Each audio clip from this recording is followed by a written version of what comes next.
జాతరలో మీరు వస్తున్నారని తెలిసి భయమేసి కోనేటి దగ్గరికి వెళ్ళిపోయాను. నీటిలో మీ నీడను చూసి నా దోషమేనని నీళ్ళని చెరిపేశాను.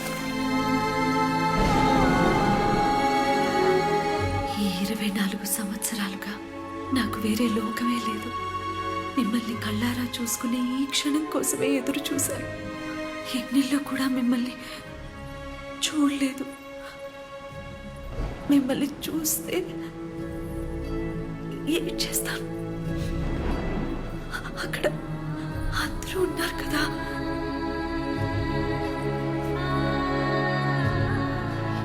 ఇప్పుడు చూడచ్చా?